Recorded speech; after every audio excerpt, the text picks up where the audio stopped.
বেজাননি সবাই খুশি হন নাই মনে হয় খুশি হন তো আর একটু উচ্চ আওয়াজে বলেন আসসালামু আলাইকুম ওয়া রাহমাতুল্লাহি ওয়া বারাকাতুহু।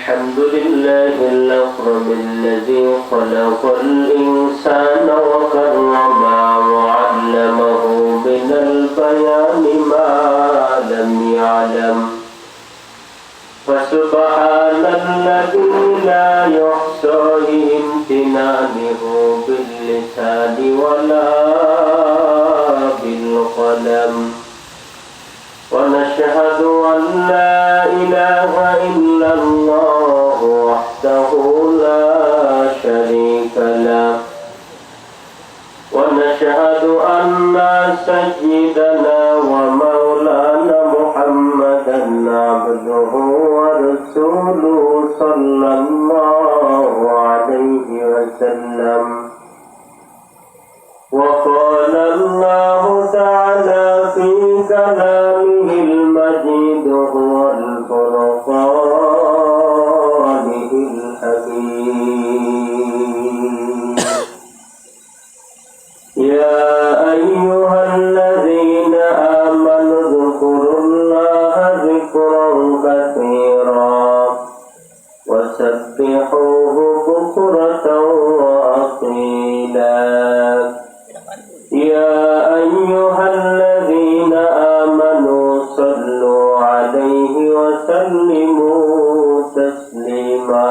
اللهم صل على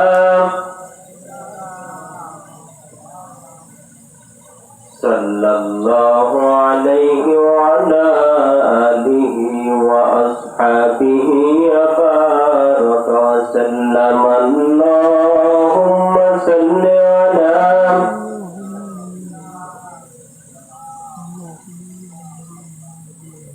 صلى الله عليه وعلى آله وأصحابه وبارك وسلم.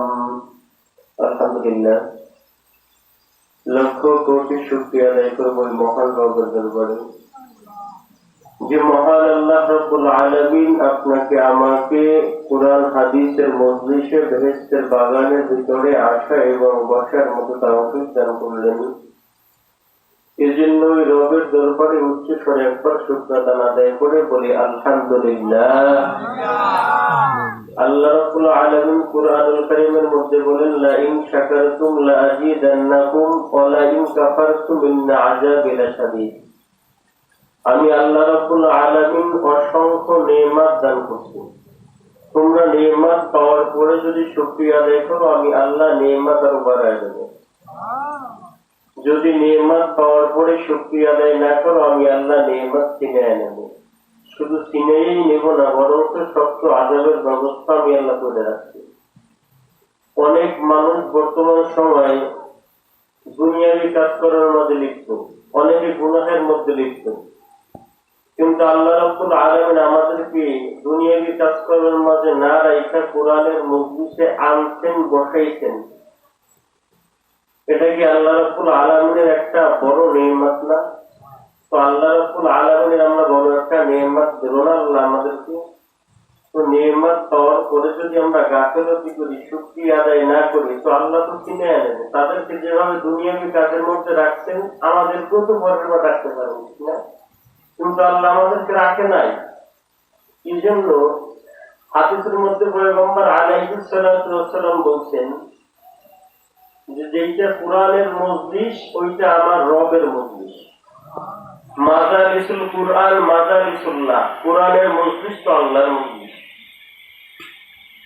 আল্লাহ তাআলার মজলিসে আমরা বসে আছি, এটা কি মালিকের অনেক বড় একটা নেয়ামত না? তো আর একটু উচ্চ স্বরে শুকরিয়া আদায় করে বলি আলহামদুলিল্লাহ। তাকিয়ামাত গরবাগুয়াম জি কালাম সদকিয়ামত বগজরো দিনা तमाम शुक्र नेमत नेमतत अफजो कुनात कुफुर नेमत अस्कफत बीरो कुनात। আল্লাহ রাব্বুল আলামিন ডাক দিয়া বলে, গোলাম আমি আল্লাহ তোমাদেরকে অসংখ্য অগণিত নেয়ামত দান করলাম। যদি আমি আল্লাহ নেয়ামত পাওয়ার পরে তোমাদের জবান দিয়ে আলহামদুলিল্লাহ আওয়াজ বাহির হয়, আমি আল্লাহ রাব্বুল আলামিন ওয়াদা করতেছি আরো বেশি বেশি নেক আমল করার মতো সুযোগ করিয়া দিব। বান্দা যখন জবান দিয়ে আলহামদুলিল্লাহ আওয়াজ দেয়, আমার আল্লাহ বলে আমি আল্লাহ বড় খুশি হইয়া যাই। এর বাদন দুনিয়ায় কেউ যদি আপনারে আমার সুন্দর একটা জামা দেয়, তার প্রশংসা জবান দিয়ে কমতে হয় কি হয় না? একটা প্রশংসা, নেতা একটা নতুন জামা দিচ্ছে, নেতার প্রশংসার কোনো শেষ নাই। বাবা সুন্দর একটা জামা দিছে, বাবা প্রশংসার কোনো শেষ নাই। অথচ গোলাম একবারও চিন্তা করলো না, রব আমারে দুইটা চক্ষু দান করছে, রব আমারে কথা বলার জন্য জবান দান করছে, রব আমারে চলার জন্য পা দিছে, রব আমারে কাজ করার জন্য হাত দান করছে। কিন্তু রবের বেলায় গাফিলতি হইয়া যায়। আল্লাহ রাব্বুল আলামিন ডাক দিয়া বলে, গোলাম আমার বেলায় যদি গাফিলতি হয় সাবধান, আমি আল্লাহ কিন্তু তোমার জন্য শক্ত আযাবের ব্যবস্থা করিয়া রাখছি। চিল্লায়া পড়েন নাউযুবিল্লাহ। আল্লাহ রাব্বুল আলামিন তো আমাদের জন্য বড় সুন্দর করে দিয়েছেন। কি করে দিয়েছেন? সহজ সহজ, অল্প সময়ে বেশি নেক কামাই করা। পয়গম্বর আলাইহিস সালাতু ওয়াস সালাম আল্লাহকে প্রশ্ন করছিলেন, আল্লাহ আগের নবীর উম্মতদের তো হায়াত অনেক লম্বা ছিল, ঠিক না? পয়গম্বর নূহ আলাইহিস সালাতু ওয়াস সালাম মানুষদেরকে ইসলামের দাওয়াত দিয়েছে 950 বছর। কয় বছর? 950 বছর। আমাদের মধ্যে গোষ্ঠী কয়টা যায়নি? 15-20টা বাড়াইছে না? তো সে মানুষের দাওয়াত দিতেছে 950 বছর, তাইলে তাদের হায়াত কত বেশি ছিল? তো পয়গম্বর তো আল্লাহ রেখে, আল্লাহ তারা হায়াত পাইছে অনেক বেশি, নেক আমল তো করছে বেশি, বেশি নেক আমল নিয়ে আপনার সামনে দাঁড়াইবে, আর আমার উম্মতের হায়াত ঘরের 73 বছর। তুমি কেমন অবস্থায় তারা কি নিয়ে আপনার সামনে দাঁড়াইবে? আল্লাহ রাব্বুল আলামিন পয়গম্বরের ডাক দিয়ে বলে, পয়গম্বর আপনার টেনশন নাই, আপনার চিন্তা নাই, আপনার উম্মতের হায়াত যদিও অল্প, কিন্তু হায়াতের মধ্যে আমি আল্লাহ বরকত রাখছি। কি রাখছি? কি রাখছে আল্লাহ? পয়গম্বর তো বললি, আল্লাহ কেমন বরকত? বলে, আপনার উম্মত নামাজ না পড়লেও সারা রাত নামাজ পড়ার নাকি কিন্তু সুবহানাল্লাহ বাড়িতেই কিন্তু আশ্চর্যজনক কথা না? পয়গম্বর তো বলে, আল্লাহ কেমনে সম্ভব? নামাজ না পড়লে কেমনে নামাজ পড়ার শখ হয়? আল্লাহ রাব্বুল আলামিন পয়গম্বরের ডাক দিয়ে বলে, পয়গম্বর আপনার যে উম্মতটা ঈশারের নামাজ জামাতের সাথে আদায় করবে, আমি আল্লাহ রাব্বুল আলামিন অর্ধেক রাত্র নামাজ করলে যে সওয়াব হয়, ওই সওয়াব আমার বান্দার আমলনামায় ঢুকে যাবে। বলে বাকি অর্ধেক? বলে আবার যদি ফজরের নামাজ জামাতের সাথে আদায় করে, বাকি রাত্র নফল নামাজ করলে যে সওয়াব হয়, ওই সব ঢুকে যাবে। এটা কি বরকত না? পয়গম্বরের ডাক দিয়া বলে, পয়গম্বর আপনার চিন্তার কোনো কারণ নাই, টেনশনের কোনো কারণ নাই। আপনার উম্মতের হায়াত যদি অল্প দেখা যায়, কিন্তু আমি আল্লাহ হায়াতের মধ্যে বরকত রাখছি অনেক বেশি। বলে কেমন বরকত? পয়গম্বরকে আমার আল্লাহ ডাক দিয়া বলে, পয়গম্বর আপনার উম্মত নামাজ পড়বে 5 ওয়াক্ত, কিন্তু আমি আল্লাহ 5 ওয়াক্ত নামাজ না, আমার বান্দাকে 50 ওয়াক্ত নামাজের নেকি দান করি। পয়গম্বরের ডাক দিয়া বলে, পয়গম্বর আপনার উম্মত রাত্রি ঘুমায় থাকবে, তবু আমি আল্লাহ আপনার উম্মতের আমলনামার মধ্যে নেকি লিখতেই থাকি। বলে কেমনে? বলে পয়গম্বর আপনার যে উম্মতটা আমার মালিকের জিকির করতে করতে রাত্রিবেলা ঘুমায় যায়, গোলামটা ঘুমায় আর জবান দিয়া বলে সুবহানাল্লাহ, ঘুমায় জবান দিয়ে বলে আলহামদুলিল্লাহ, ঘুমায় জবান দিয়ে বলে লা ইলাহা ইল্লাল্লাহ। গোলাম ঘুমায় আর আমার মালিকের জিকির করে। আমার আল্লাহ রাব্বুল আলামিন ফেরেশতারা তার নেকি লিখতে থাকে, সুবহানাল্লাহ নেকি লেখে, আলহামদুলিল্লাহ নেকি লেখে, আল্লাহু আকবারের নেকি লেখে। গোলামটা যখন রাত্রিবেলা ঘুমায় যায়, এবার ফেরেশতারা নেকি লেখা বন্ধ করে দেয়।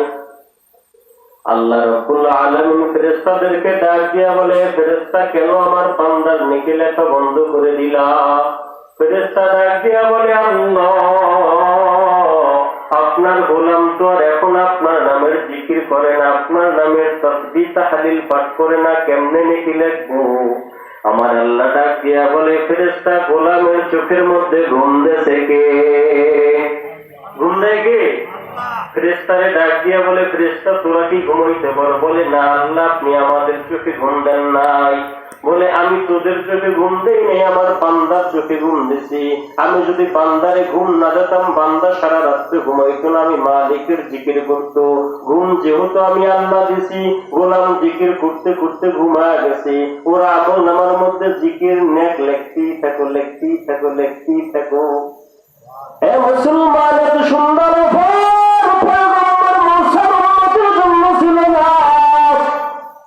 এত সুন্দর অফার পয়গম্বর ঈসার উম্মতের জন্য ছিল না রে মুসলমান। এত সুন্দর অফার তো পয়গম্বর আদমের উম্মতের জন্য ছিল না। এত সুন্দর অফার পয়গম্বর মুহাম্মদের উম্মতের জন্য আমার আল্লাহ দিয়া বলে, পয়গম্বর আপনি চিন্তা করতেছেন আপনার উম্মতের হায়াত বড় অল্প, হায়াত বড় অল্প, কিন্তু এই অল্প হায়াতের মধ্যে আমি আল্লাহ এত নেকি রাখছি, এত বরকত রাখছি, এত বরকত রাখছি। আপনার উম্মতটা 60 বছর ইবাদত করিয়া হাজার হাজার হাজার হাজার বছরের নেকি নিয়ে আমার সামনে দাঁড়াবে। ও মুসলমান ইমানদার, আল্লাহর গোলাম, আমার পয়গম্বর ডাক দিয়া বলে, আমার সাহাবীরা তোমাদের টেনশন নাই, তোমাদের ভয় নাই। আমার এমন অনেক উম্মত আছে যে উম্মতরা আমার মালিকের কোরআন পড়তে পারে না। বলে তারা কেমনে কোরআনের নেকি নিয়ে মালিকের সামনে দাঁড়াবে? আমার আল্লাহ পয়গম্বরকে ডাক দিয়া বলে, পয়গম্বর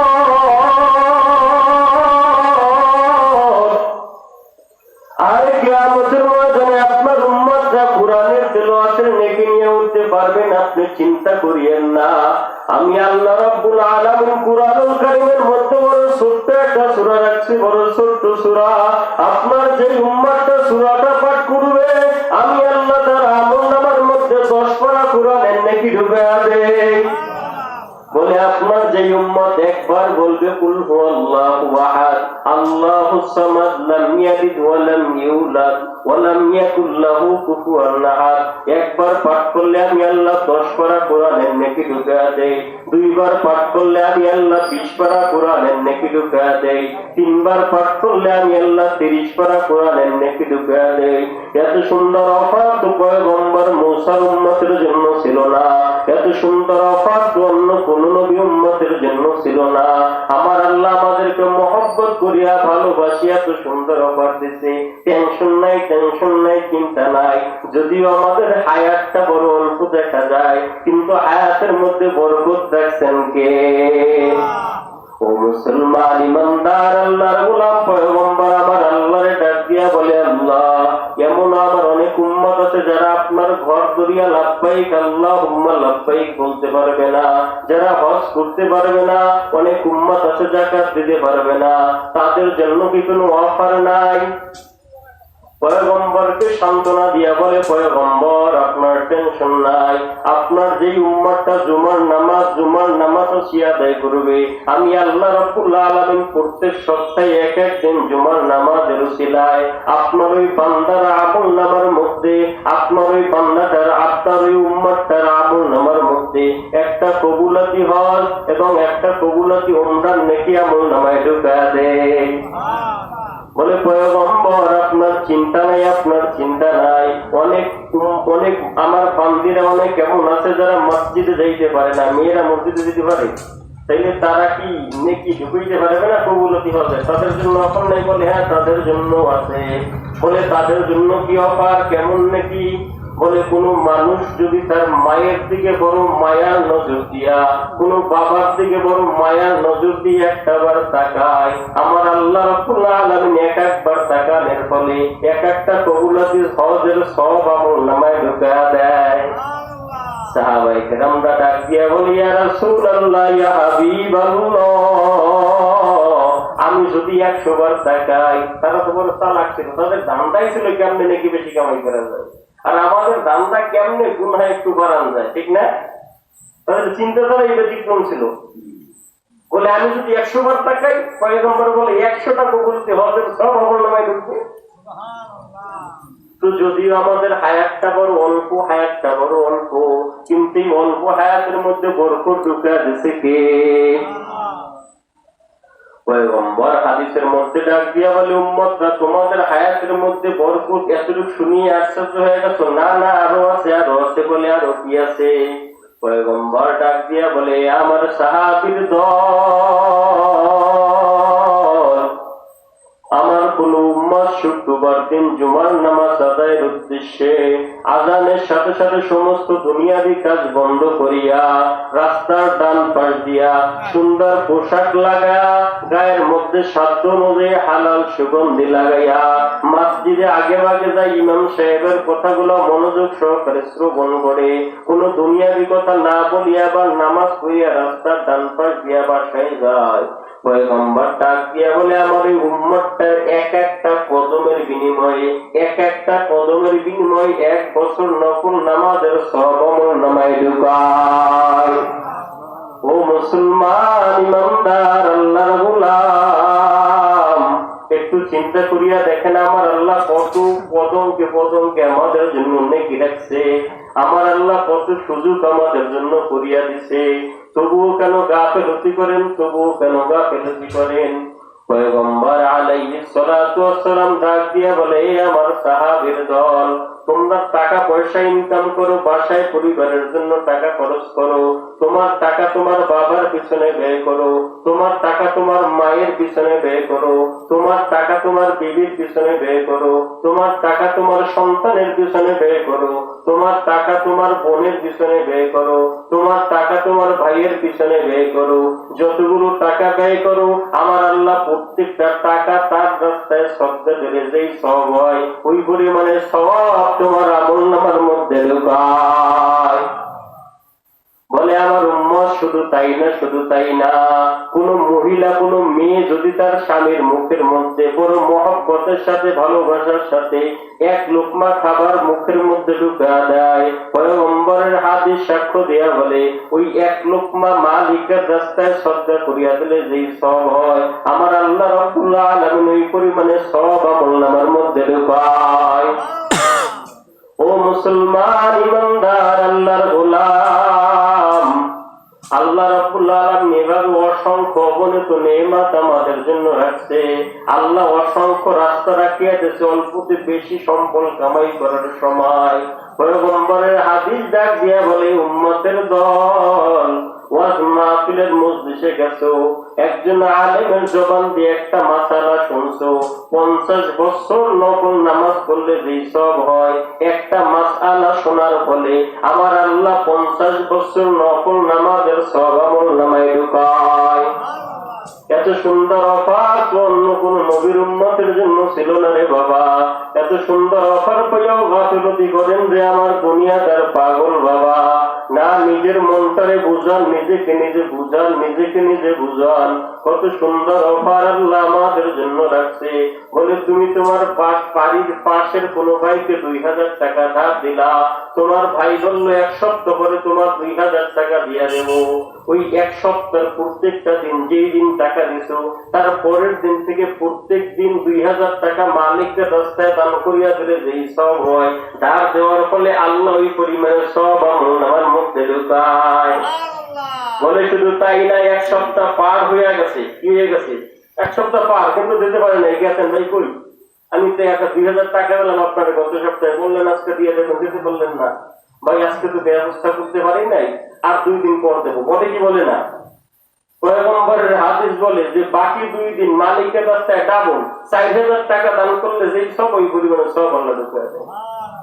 এখন চিন্তা করেন হুজুর অনেকের বাড়ি কিন্তু টাকা আনছি, তো দেওয়ার নিয়ে একটু এক সপ্তাহ পর দেবো, তাই আর এক বছর দেবো না, আর বেশি না। এখন এই বাটপারি চলবে না, আপনি যে ওয়াদা ভঙ্গ করবেন এজন্য কি মালিকের কাছে আপনার জন্য শাস্তির ব্যবস্থা আছে না? না, মুসলমান ওয়াদা ভঙ্গ করবে, এই চালাকি এবার করবেন না। আপনার তো একটুখানি পাইলে ওইটার উল্টো হওয়ার চেষ্টা করেন, ঠিক না? আল্লাহু আকবার। তো যদি ওয়াদা দেবো, ওয়াদা ইনশাআল্লাহ পালন করবো। তো আমি এতটুকু সময় আলোচনা করে আপনাদেরকে এইটাই বুঝাইতে চাইছি যে আমাদের হায়াত যদিও অল্প, কিন্তু আমাদের হায়াতের মধ্যে আল্লাহ কি রাখছেন? বরকত রাখছেন। এই জন্য আমাদের প্রত্যেকটা সময়ের জিন্দেগি যেন আল্লাহ রাব্বুল আলামিন নেকির মধ্যে লিপিবদ্ধ রাখে। সকলে বলি আমিন। জিন্দেগিটা যেন আল্লাহ কুরআন ওয়ালা জিন্দেগি বানায়। সকলে বলি আমিন। চলাফেরাটা যেন কুরআন ওয়ালা মানুষের সাথে হয় ইনশাআল্লাহ। দোকানে বাজার করতে যাবেন, তাও দেখবেন কোন লোকটার মধ্যে ইসলাম আছে, তার কাছ থেকে সদাই কেনেন। গাড়ি তুলবেন, তখনও চিন্তা করেন কার মধ্যে ইসলাম আছে, তার গাড়ি তুলবো। কারো পাশে বসবেন, তখনও চিন্তা করেন কার ভিতর ইসলাম আছে, তার পাশে বসবো। তারা জানেন ইনশাআল্লাহ মুসলমানরা সব কাজ করবে ইসলাম অনুসারে। আজকে প্রায় সময় দেখা যায় মোবাইলে ইসরায়েলের পণ্য আমরা বয়কট করবো। কি করবো? বয়কট করবো। কিন্তু আমরা কেউ জানি না ইসরায়েলি পণ্য কোনগুলা। আমরা জানি না কোন জিনিসটা আমাদের টাকা দিয়ে কিনে আমাদের গায়ের উপরে বোম মারে, ঠিক না? কিন্তু মুসলমান সতর্ক থাকবে, কেনার সময় সতর্ক থাকবে, আমার মুসলিম ভাইদের জন্য উপকার হয়। কি পারা যাবে না ইনশাআল্লাহ? সকল কাজে আল্লাহ রাব্বুল আলামিন তার আদেশ মানার মতো তৌফিক দান করুন। সকলে বলি আমিন। আসসালামু আলাইকুম ওয়া রাহমাতুল্লাহি ওয়া বারাকাতুহু।